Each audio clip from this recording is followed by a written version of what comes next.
मुंबईत उन्हाच्या कडाक्यासह राजकीय वातावरणही तापलंय। भर उन्हात राजकीय नेते मंडळींचा प्रचाराचा धडाका सुरू आहे। मात्र या रखरखत्या उन्हात कार्यकर्ते सावलीचा शोध घेत असल्याचं दिसतंय। याचाच आढावा घेतलाय आमचे प्रतिनिधी कृष्णात पाटील यांनी। लोकसभा निवडणुकीच्या पार्श्वभूमीवर मुंबईत आता राजकीय वातावरण तापण्यास सुरुवात झालेली आहे। त्याचबरोबर उन्हाचा कडाकाही वाढण्यास सुरुवात झालेली आहे।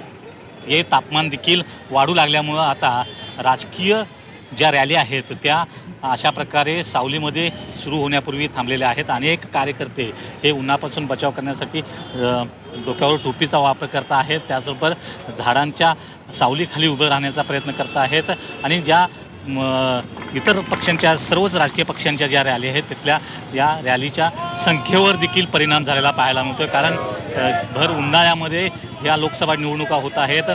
20 मेला निवडणुका आहेत, त्यामुळं आणखी वातावरण जे आहे ते मुंबईत तापू लागलेलं आहे। राजकीय पक्षांच्या ज्या रॅली आहेत त्या तेवढ्या या ठिकाणी पाहायला मिळत आहेत, परंतु इथं देखील अनेक कार्यकर्ते जे आहेत ते उन्हापासून बचाव करताना पाहायला मिळत आहेत। त्यामुळं जे तापमान वाढत आहे त्याचा परिणाम जो आहे तो राजकीय रॅलीवर देखील होताना दिसून येतोय। व्हिडिओ जर्नलिस्ट रवी उंबरकर सह कृष्णात पाटील, झी मीडिया, मुंबई।